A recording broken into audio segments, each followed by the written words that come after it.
Good morning, YouTube. Warbles on a lot here. Sunday, 28th of February 2016. Just getting ready to record The Outsiders and First Dog on the Moon.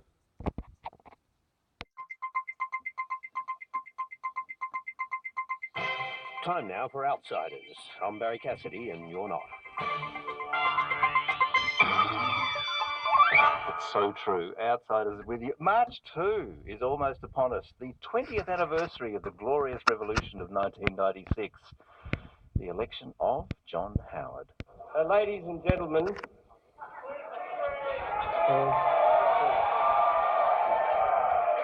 can I say to you, and my first words are addressed to all of the people of Australia, that I am very conscious of the enormous responsibility that has been placed upon me and upon my colleagues by the verdict of the Australian people today. There he is, claiming victory in 1996. 1996, and getting applause for gender inclusion. Ladies and gentlemen, he said, and the crowd went wild. Now, the great man is speaking out. Interviews in the last 48 hours. Tony might have won. Religious intolerance is rife. Intolerance of Christians, that is. IR, tax reform, both needed. And perhaps worst for John Howard, ordinary people of common sense are afraid to speak their minds. We're here to speak their minds openly and without fear. David Bates, Managing Director of Workforce Guardian, Alexandra Lee, reporter for The Checkout and former politics reporter at BuzzFeed, and Eleanor Robertson, politics media writer, assistant editor of Yen magazine. Morning. Good morning. Good We're all morning. here. This is wonderful. This is because we're doing this from Sydney this week, so we're all sort of together in a room. A feast of nostalgia, Alexandra, is looming with this anniversary of the Howard government. Are we feeling? How do we feel? Are we looking when we see John Howard as our last real Prime Minister? Well, it's been funny ever since Malcolm Turnbull became a Prime Minister. We kind of stopped talking about Howard for a while because it felt like we were comparing Howard to Abbott, or he was, trying to hark back to that every day. And now it's like, oh, maybe Howard's feeling a bit left out. Well, he's not left out Not anymore. chatting about him anymore. This is funny, David. I mean, he's got an anniversary coming out. He's fully entitled to speak, and yet here's a man who, with the Liberal Party closest to his heart, is clearly expressing some reservations about how things are now. Yeah, and I'm actually willing to listen to him now. It's funny, I like him more in retrospect. At the time, I don't think I was any great John Howard fan, but looking back after the politics we've had in the last, say, ever since 1997 or 2007 and onwards, I mean, it's been a debacle on both sides. And we look back and we see this incredibly long-term, 11 years. yes, stable Prime Minister who actually did something. And we might not have agreed with what he did at the time, or even now for some of us, but it sort of was a better time for our country, it appears, than what we've got now, because it's just a debacle nowadays. Well, that's a tricky position, isn't it, Eleanor? I mean, here we are looking at politics, and here's the guy who was just there for a long time, and that gives us this it gives him this aura of nostalgia and fond memory. I find it really interesting whenever sort of Howard pokes his head out of his compost heap or whatever and calls for sort of tax or IR reform, because he always sounds a little bit impatient, like he wants to see work choices implemented before he carks it. But the reason that the Liberal Party is so scared to implement that kind of reform these days is because he stuffed it up. He reached too far. Well, he argues against that, of course. I mean, he said... Oh, of course he does. As you would. He also thinks that Tony Abbott would have had a fighting chance of winning a poll. Look, I think he probably would have won it, but I can understand why the colleagues got nervous. I mean, politics is driven always by the laws of arithmetic. Yes. And David, he also said, and Tony Abbott is along with John Howard, as someone who's sort of broken cover this week, a big piece by Tony Abbott in the weekend papers, fighting for his record, fighting for his legacy. Well, I'm on the record as being a very strong advocate for IR reform. And one thing that John Howard and Tony Abbott have in common is that they just weren't able to take the people with them. And that's what you have to do with any substantial reform, whether it be tax or IR or anything else. You have to take the people with you. And what they did with work choices was when they won the Senate, they just threw it in They went, I think it's correct to say they went too far. They certainly didn't take the people with them. And as a result, the whole thing came undone. And for Tony Abbott, it was exactly the same. He won an election. He had a mandate for reform, but then he introduced a budget, which was a complete surprise, broke countless election promises, and his whole campaign had been based on trust, and I'm not like those other people. And yet, you know, he let everyone down, including his supporters. Though he argues in this piece in the Weekend, fundamentally fair. He sticks to that claim on that budget. Well, you know, I actually don't disagree with the need for the reforms. We need to, in this country, in my view, we need to cut taxes, and also cut spending. I mean, it's very simple. We don't have a revenue problem in this country, really. We have a spending problem. And he actually went to the election with a promise to do something about it, the so-called budget emergency, which we never hear about anymore, despite the fact that the government is spending more than any government has. And, you know, yet he still claims that it was the right thing. It was the right policy. He just couldn't sell it. And yet, Alexandra, we in this idea of selling policy, and that's sort of where we sit now with Turnbull as PM and the whole conversation around tax and the need for reform there, that we kind of don't have a clear sense of what it is we're being asked to invest in, that we don't kind of understand the policy position that's being put to us. Yeah, I think that's certainly the case. And I think that they're planning to announce some big economic plan, but at this stage we haven't heard anything, and especially not, I think, in terms that ordinary people might be able to relate to and understand. I mean, the messaging this week around negative gearing was so confusing, and they were kind of at odds with each other, even within their own party. So obviously selling the policies is still an issue. I mean, it's a tricky policy area. There's every reason that it could be hard, and yet, you know, you kind of get the feeling that maybe John Howard would have come out and, as he did with the GST, he sort of made a case.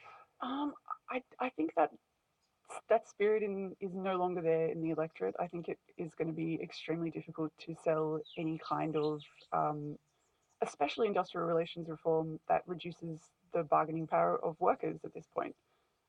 People are not feeling very secure materially at the moment. Whether that is, how accurate that is, it doesn't really matter. In the climate of that fearfulness, yeah. I completely disagree with those reforms. So I'm quite happy to see them permanently rejected. But yeah, I don't think that you would have any luck going anywhere near that these days. The other thing that that John Howard would take us back to is this conversation of culture war too. Look, it was something very manifest this week when we had discussions of the Safe Schools program, an anti-bullying program running in schools that's drawn a lot of ire. The Safe Schools All of Us teaching resource directs students to the LGBT organisation 2010. On the 19th of January this year, 2010 hosted a hands-on workshop for youth on sex toys and sadomasochistic practices. All of Us also directs students to the website of the LGBT youth organisation -18, which produced most of the Safe Schools resources. -18 advises students on chest binding, penis tucking, sex toys, and sex advice such as penis and vagina sex is not the only sex and certainly not the ultimate sex. To those of you spitting your muesli on a Sunday morning, that's Queensland National George Christensen. Speaking up there, presumably, Alexandra, for the people that John Howard would refer to as people of common sense, who don't want anti-bullying programs in their schools. It was such an odd week this week talking about this. Like, penis and vagina sex is the ultimate sex. Like, George Christensen has a ranking somewhere. It was so bizarre, and it's driven by a fear, I think, you know, from elements of the party, like in the Christian right, where they're feeling like they're really being marginalised, and that Australia is moving on to this kind of way of thinking about the world and about other people that they don't fit in with at all. And yet, Eleanor, that gap, that division within the government between those people of the right of conviction, and Corey Barnardi managed to have this program assessed by a committee of the government. It's been running for almost a decade, but now we're having a good hard look at it. Is that another part of this sort of paralysis around the government? It's just not wanting to offend those people. Yeah, I think I'm less interested in discussing precisely what's going on in Corey Barnardi's brain, and more interested in the fact that Turnbull has so quickly allowed his government to become mired in this sort of sclerotic culture war nonsense. I didn't predict that. I thought that the deal that he had done with the right was going to be that there would be no marriage equality, there would be no change to existing marriage laws, and instead we're seeing this completely ridiculous campaign against an anti-bullying program for queer teens at school. Like it does not make him look good to me, and I think it shows that the deal that he did to become the Prime Minister in the first place was probably a lot more desperate than people assumed at the time. With many favours. Yeah, and that speaks to a particular balance of power within the Liberal Party that is still skewed towards those kinds of cultural conservative dinosaurs. Outsiders here on Sunday Extra: Eleanor Robertson, Alexandra Lee and David Bates. John Howard, however, comes out in his interview at the weekend saying that people are afraid to speak their mind, that people are upset about what's going on in the culture, and political correctness is keeping them quiet. Well, the first thing I'd say is that Eleanor and I are obviously probably not going to agree on IR reform, but one thing we absolutely do agree on is that neither of us want to know what's happening in Cory Barnardi's head. I absolutely have zero interest in what's happening in Cory Barnardi's head, and some of the things that he comes out with are embarrassing at best. I'd say at this stage of a Sunday morning, it's a purely devotional space. That's a great way of putting it. Look, with speaking of common sense, or people of common sense being able to speak their mind, we have to be able to have robust debate in this country. When we don't, things go under the surface and they ripple up in all kinds of worse ways. But there is a problem with 18C. We know that there's a problem with that section of the legislation, and that the debate about that has effectively been put on the back burner. But it is something that shouldn't have been squibbed. But coming back to the broader point, if I may, about the Safe Schools program, I'm gay. I grew up in the southern suburbs of Brisbane in the early 1990s. So 2 words: good luck. It was absolutely horrific going to my public high school as a person trying to come to terms with their sexual orientation.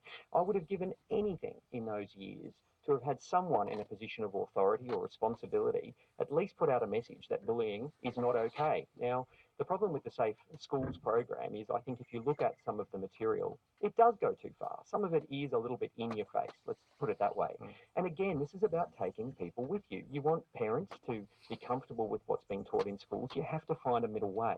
Now, we don't need to teach kids that, being gay is great and, it's fabulous and all the rest of it. People can come to terms with that themselves. And I think it's families that have the ultimate responsibility of instilling those values in their children.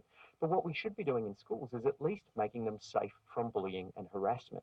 So you can stop bullying and harassment without passing on any value judgment about someone's sexual orientation. You can simply say, well, they might be gay, but they don't deserve to be treated that way. And I think if you actually look at the material on the Safe Schools site, if you look at the stuff that's being used in schools, it is that. I think, there's the habit of politics to pluck some sort of extreme examples and base a case around that. Alexandra, is there a sense, though, with many of these things, that there is, and Howard here speaks for an angry and concerned body in the culture that feel that they're disenfranchised, that feel that they have no voice. Is there a sense that those people are being deprived of an outlet? I feel like people expressing those kind of views are often people kind of holding positions of power in Australia, and that they do get to have their views heard quite a lot. Maybe they feel like that it's not that there are some more opposing views now, and that because of the way we all communicate now, that you do hear a lot broader range of views. But I don't think that things are being silenced. I think that they're still around, and there's just other people whose voices we haven't normally heard from suddenly being able to be quite vocal. And I think that can only be a good thing. And if they really, have strength in their convictions, then they should be able to argue them. I guess the truth in the whole culture war conversation, Eleanor, and the one around political correctness, is that the world is changing and has changed and is a different place. Yeah, I think this is precisely why we invented the term reactionary. These are people who used to have a complete monopoly on power and privilege in the realm of sex and sexual morality to dictate what was right and what was wrong. And they no longer have that power. It's now being challenged. And to them, I guess compared to how it used to be, that must seem like they're being persecuted. But it means that they don't realize what it was like for everyone else before now. You know, yes, something has been taken from them, but it should be taken from them, and everyone should have access to, you know, a environment of debate that is free and open and not controlled by a tiny minority of bigots. I read that 100% right. Sadly, we're on the upload limit. I'll be back with a new movie.